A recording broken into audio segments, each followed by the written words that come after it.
ABVP, NSUI, AISA, नाम तो आपने कई बार सुना होगा। हर साल छात्र संघ चुनाव के पहले इन नामों की चर्चा खूब होती है और हमेशा से कई दिग्गज नेता यहीं से निकल कर आए। वैसे भारत में स्टूडेंट पॉलिटिक्स का इतिहास बहुत पुराना है। छात्र राजनीति करीब 170 साल पुराना है। 1848 में दादा भाई नौरोजी ने the student scientific and historic society की स्थापना की थी। आजादी के पहले और फिर बाद में समय के साथ छात्र राजनीति की भूमिका बदलती रही। आजादी के बाद हुए बड़े जन आंदोलनों में भी छात्र राजनीति केंद्र में रही। वैसे आजादी से पहले की बात करें तो युवा शक्ति को पहचानते हुए लाला लाजपत राय, भगत सिंह, सुभाष चंद्र बोस, जवाहरलाल नेहरू ने छात्र राजनीति को काफी तवज्जो दी।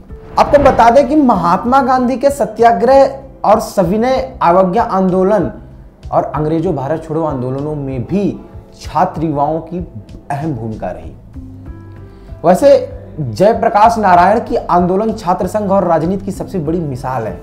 मंडल आयोग की सिफारिशें लागू होने और इसके खिलाफ वातावरण बनाने में भी छात्र आंदोलनों का हाथ था।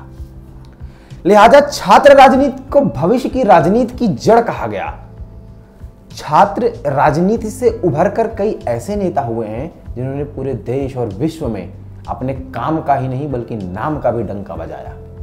इतिहास गवाह है कि कैसे छात्र राजनीति से बड़े बड़े आंदोलन इन्हीं की वजह से हुए हैं। 1960 से 1980 के बीच देश में विभिन्न मुद्दों पर सत्ता को चुनौती देने वाले ज्यादातर युवा आंदोलनों की अगुवाई छात्र संघों ने ही की। 70 के दशक में जेपी आंदोलन और फिर असम में छात्रों का आंदोलन इसके कई उदाहरण हैं जिनके कारण छात्र शक्ति सत्ता में भागीदार बनी।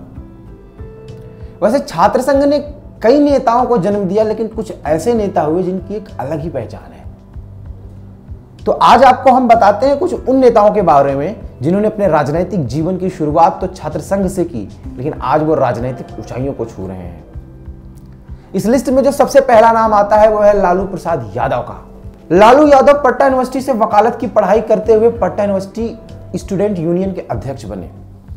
1973 में फिर छात्र संघ चुनाव लड़ने के लिए पटना लॉ कॉलेज में दाखिला लिया और जीते भी। उसके बाद लालू जेपी आंदोलन से जुड़े और उन्हें छात्र संघर्ष समिति का अध्यक्ष बनाया गया। उसके बाद लालू प्रसाद यादव ने स्ट्रीम पॉलिटिक्स में उतरने की प्लानिंग की। 1977 में जनता पार्टी के टिकट पर इन्होंने अपनी किस्मत आजमाई।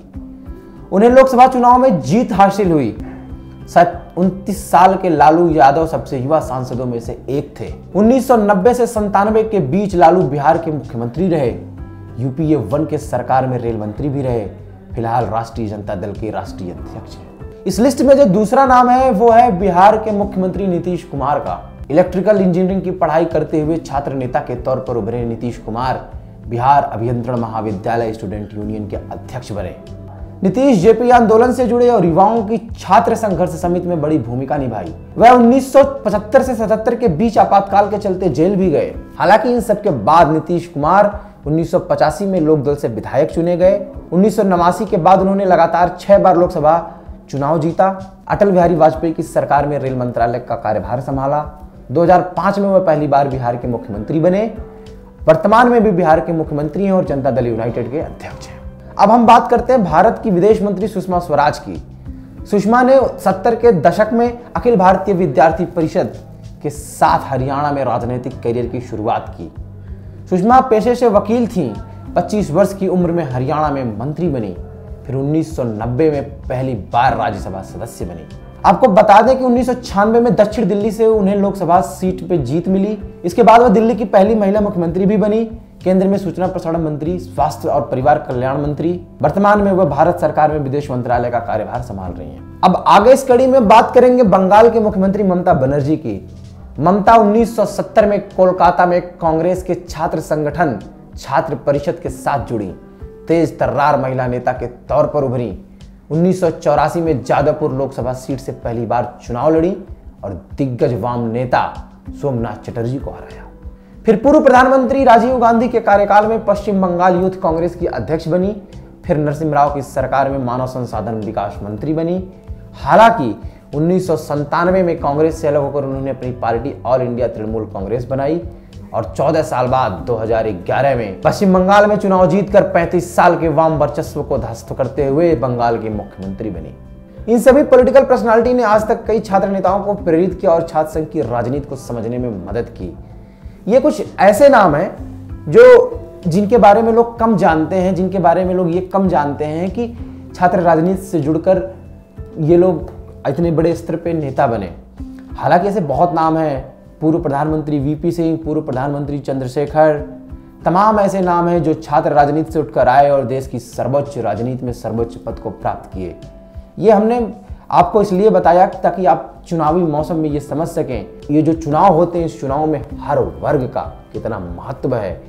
हर वर्ग से, हर क्षेत्र से लोग जब इस चुनावी महापर्व में जुड़ते हैं तभी एक स्वस्थ लोकतंत्र की स्थापना होती है। तो चुनावों का मौसम है, चुनावों के टाइम में इस तरह की रिपोर्ट्स हम आपको देते रहेंगे। अपने अपने क्षेत्र में आप अपने योग्य उम्मीदवार को वोट जरूर करें, हमारी आपसे अपील है। अगर आप हमें फेसबुक पर देख रहे हैं तो लाइक करें, सी फर्स्ट करें, यूट्यूब पर देख रहे हैं तो सब्सक्राइब करें, बेल आइकन दबाएं और हमसे जुड़ी सारी नोटिफिकेशन तुरंत पाएं।